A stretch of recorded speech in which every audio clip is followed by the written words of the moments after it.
நட்சத்திர கிரிக்கெட் தொடர்பாக நடிகர் சங்கத்தினர் செய்தியாளர்களை சந்தித்து வரும் காட்சிகள் பிரயோஜனம் கிடையாது.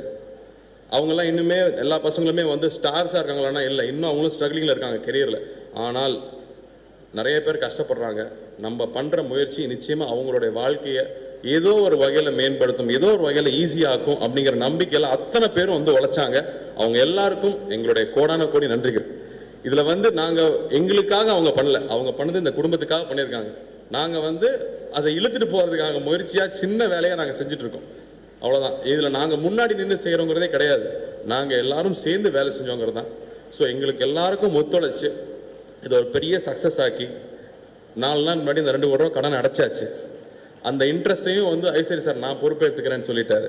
ஸோ கடன் அடைச்சாச்சு. இப்போ எங்களுக்கு பில்டிங் ஸ்டார்ட் பண்ற காசு இருக்கு, இப்போ நான் பென்ஷன் கொடுக்குறேன், என்கிட்ட காசு இருக்கு.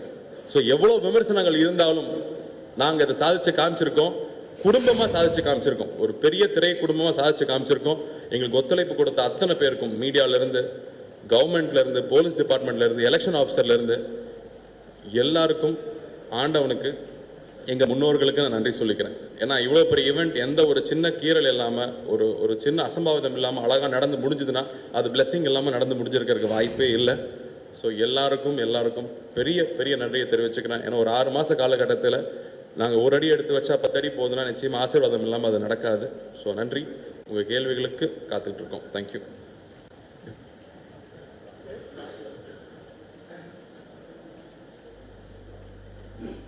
நட்சத்திர கிரிக்கெட் நடந்து முடிந்தது தொடர்பாகவும் அதன் மூலமாக பணம் திரட்டப்பட்டது தொடர்பாகவும் நடிகர் சங்கத்தினர் தியாகராய நகரில் செய்தியாளர்களை சந்தித்து வருகின்றனர்.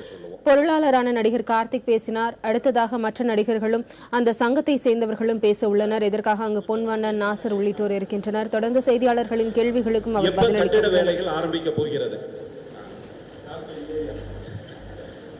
இப்போ ஆர்கிடெக்ட் டிசைன்கிற விஷயங்கள் நாங்கள் தீர்மானிச்சிட்டோம்.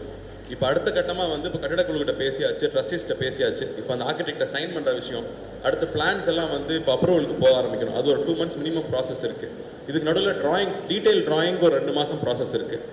அண்ட் ஃபண்ட்ஸாக பார்த்தா இப்போ எங்களுக்கு இருக்கிற ஃபண்ட்ஸ் பார்த்தீங்கன்னா இன்னும் ஒரு 4-5 மாதத்துக்கு தான் தாங்கும். அடுத்த ஒரு 5 மாதத்துக்கு 6 மாதத்துக்கு தேவையான ஃபண்ட்ஸ் ரெடி பண்ணிட்டு தான் நாங்கள் அந்த அடுத்த பணி எடுத்து வைக்க முடியும். ஸோ அதுக்கான பிளானிங் ப்ராசஸ் போயிட்டு இருக்கு. திட்டமிடல், அது இப்போ டிராயிங்ஸ் ஸ்டார்ட் பண்ணுவாங்க, அதுக்கே ஒரு 2 months ஆகிடும். அந்த 2 months முடிஞ்சதுக்கு அப்புறமா எங்களுக்கு அடுத்த ஃபண்ட்ஸுக்கான ப்ரிப்பரேஷன் நாங்கள் ரெடி பண்ண உடனே பில்டிங் ஸ்டார்ட் பண்ணிடுவோம். ஏன்னா பில்டிங் ஸ்டார்ட் பண்ணால் நிறுத்தக்கூடாது, அது போய்கிட்டே இருக்கணுங்கிறதுனால அந்த பிளானிங் ப்ராசஸ் ஸ்டார்ட் பண்ணிட்டோம். இன்னொரு 2 monthsக்குள்ள அன்றைக்குமா அந்த டிராயிங்ஸ் எல்லாம் முடிஞ்சு அப்ரூவலுக்கு அனுப்பப்படும். சார் சார் அவர் தான் மீனாட்சி சுந்தரம். நான் சொன்னேன், நீங்க தான் கேள்வி கேட்க போறீங்க. கண்டிப்பா அவர் சொன்னாரு பாருங்க, ஃபர்ஸ்ட் கேள்வி மீனாட்சி தான் கேட்க போறாங்க. கண்டிப்பா சார். சார் உங்களுக்கும் நடிகர் சங்கத்துக்கும் அஜித்துக்கும் என்ன பிரச்சனை? நான் ஒன்னொன்னா கேட்கும். ஏன்னா ஓட்டு போட வரல, பொதுக்குழுக்கு வரல, கிரிக்கெட் விளையாட வரல. அப்புறம் அந்த மீம்ஸ்ல விஷாலுக்கு கண்ணீர் அஞ்சலி போஸ்ட் போட்டாங்க. இன்னொரு போஸ்டர்ல விஷால் சாரும் நாசர் சாரும் பிச்சை எடுக்காங்க நடிகர் சங்கத்துக்கு மீம்ஸ் போட்டாங்க. உங்க விளக்கம் என்ன பிரச்சனை, இதை பத்தி என்ன சொல்ல வரீங்க? அஜித்துக்கும் எனக்கும் எந்த பிரச்சனை இல்லைங்க. அது இப்போ நிறைய பேர் வந்து அது வேற சொன்னாங்க, அஜித் ஏன் அஜித்னு கூப்பிடுற, அஜித் சார்ன்னு கூப்பிடுங்கன்னு. எனக்கு அஜித் வந்து ரொம்ப நாளா தெரியும். Known him. இட் இஸ் அது வந்து ஒரு பப்ளிசிட்டி கிரியேட் பண்றதுக்காக தான் இது பண்ணியிருக்காங்க. இந்த ஒரு விஷயம் எங்களுக்கு வந்து நான் தான் சொல்றேன், பர்சனல் ஒப்பீனியன் என்றது ரெஸ்பெக்ட் பண்ணணும். இல்லை நான் இந்த வீட்டு ஃபங்க்ஷனுக்கு நான் வரல அப்படின்னு சொல்லும் போது இல்லை நீங்கள் வந்து தான் ஆகணும் அப்படின்னு நாங்கள் என்றைக்குமே சொன்னதில்லை. We respect every one's opinion. அதே மாதிரி தான் again I am telling you, எங்களுக்கு எந்த வகையிலையும் கோபம் இல்லை. யார் வரல, வந்தவங்க மேலே அதிக சந்தோஷம் இல்லை, வராதவங்க மேலே அதிக கோபமும் இல்லை. We respect every one equally.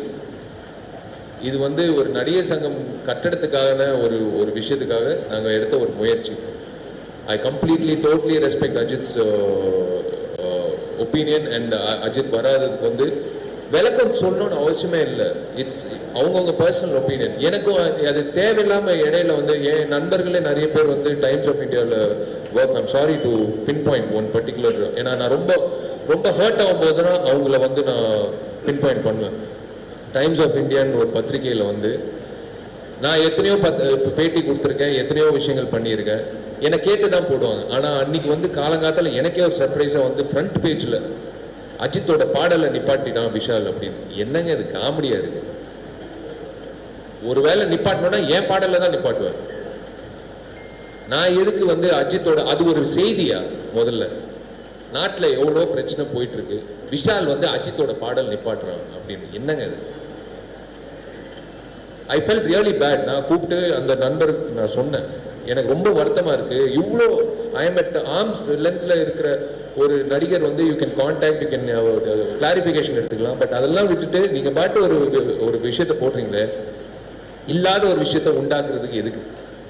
எனக்கும் அஜித்துக்கும் எந்த பிரச்சனையும் இல்லை, பிரச்சனையும் பண்ண மாட்டேன். I love Ajith, I love Vijay, I love Rajinikanth, I love Kamal Haasan, I love all actors of Nadigar Sangam. எனக்கு பிரச்சனை பண்றதுக்காக நடிகர் சங்கம் வரல. எனக்கு வந்து இந்த நடிகர் சங்கம் மூலியமா அந்த கட்டடம் கட்டணும். அந்த கட்டடம் வந்ததுக்கு அப்புறம் ஆட்டோமேட்டிக்கா எல்லாருக்கும் தெரியும், விஷாலும் நாசரும் பொன்மனன் சாரும் கார்த்தியும் பதவியில் இருக்கணும்னு அவசியம் இல்லை. அது பாட்டு ஒரு பென்ஷன் போயிட்டு இருக்கும். அந்த கட்டடத்துல வர வருமானத்துல எல்லாருக்கும் நல்லது நடக்கும், அவ்வளவுதான். எனக்கு வந்து இதை விட்டுட்டு இதை வச்சுக்கிட்டு நான் வந்து யாரோடையும் சண்டை போட்டு அதுல வந்து பப்ளிசிட்டி, நான் அந்த வர்க்கம் சார்ந்தவன் இல்லை. நான் எனக்கு என்னை பொறுத்த வரைக்கும் அதான் சொன்னேனே, எவ்வளவு சர்ச்சைகள். என்னை வந்து எங்க வீட்டில் இருக்கிறவங்க கூட திட்டினாங்க சில நண்பர்கள். எனக்கு அது கவலை இல்லை, ஐ டோன்ட் கேர். ஏன்னா நான் பண்றது வந்து ஒரு நல்ல விஷயத்துக்காக. So I will not react to anything. எனக்கு வந்து எல்லாரும் சரிசமம். எல்லாரும் இந்த நடிகர் சங்கம் பொறுத்தவரைக்கும் எல்லாரும் சேர்ந்து இருந்தா நல்லா இருக்கும், நல்லபடியாக நடக்கும். அதுதான். இன்னொன்னு, அஜித் சார் வந்து இந்த நிர்வாகத்தில் இப்ப எடுக்கிற இந்த மாதிரி நிகழ்ச்சிகளுக்கு மட்டும் கலந்துக்கல அப்படிங்கிறது இல்லை. கடந்த 5 வருடங்கள் 7 வருடங்களாகவே அஜித் சார் வந்து நான் இந்த மாதிரி பொது நிகழ்ச்சிகளில் கலந்துக்க மாட்டேன், விளம்பரங்களில் நடிக்க மாட்டேன், தனிப்பட்ட எந்த ஒரு நிகழ்ச்சியிலும் கலந்துக்க மாட்டேன்னு அவர் ஒரு கொள்கையா வச்சிருக்காங்க. அதனால இந்த நிர்வாகத்துக்கும் அதுக்கும் ஏதோ பிரச்சனை அப்படிங்கிற மாதிரி நம்ம பார்க்க தேவையில்லை. ஒண்ணு. ரெண்டாவது, ஒவ்வொரு தனி நபர்களுக்கும் சில சுதந்திரங்கள் இருக்கு, சில முடிவெடுக்கக்கூடிய உரிமை அவங்களுக்கு இருக்கு. இந்த நிர்வாகத்தில் இருக்கிற எங்களுக்கு என்னன்னா, எல்லாரையும் அரவணைத்து, இப்போ அஜித் சாரை நாங்க வந்து பலமுறை சந்திச்சிருக்கோம். அப்ப அவருக்கான சூழ்நிலையை தெளிவுபடுத்தி இருக்காரு.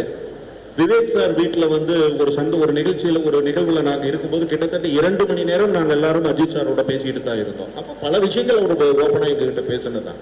அதனால் எந்த மனஸ்தாபமோ அல்லது நாங்கள் ஒரு எதிரி மாதிரி தீர்மானிச்சு அவர் எந்த முடிவும் அப்படியெல்லாம் எதுவுமே இல்லை.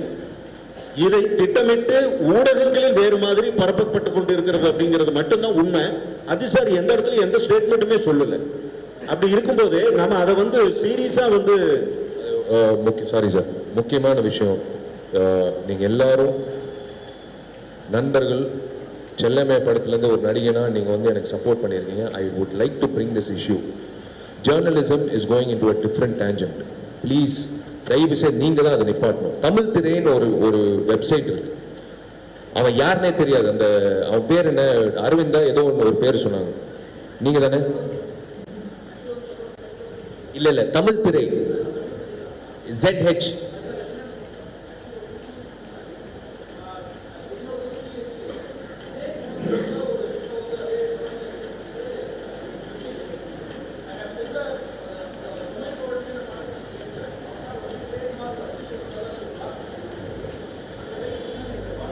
தேங்க்யூ. சொன்னார்ல, நீங்க இது கேட்டுக்கோங்க. It is going into different tangent. நான் சொல்றேன்னா, சொல்லாத ஒரு இன்டர்வியூ, கொடுக்காத ஒரு இன்டர்வியூ வந்து நடிகர் சங்கத்திற்கு இருந்த கடன்கள் அனைத்தும் அடைக்கப்பட்டு விட்டதாகவும், தற்போது நடிகர் சங்க கட்டடம் கட்டுவதற்கான பணிகள் விரைவில் தொடங்கும் எனவும் அதற்கான பணம் இருப்பதாகவும் நடிகர் சங்கத்தை சேர்ந்தவர்கள் கூறினார்கள். தற்போது விஷால் செய்தியாளர்களுக்கு சந்தித்து செய்தியாளர்களின் கேள்விகளுக்கு பதிலளித்து வருகிறார். குறிப்பாக தனக்கும் நடிகர் அஜித்திற்கும் எந்தவிதமான பிரச்சனையும் இல்லை என பேசி வருகிறார்.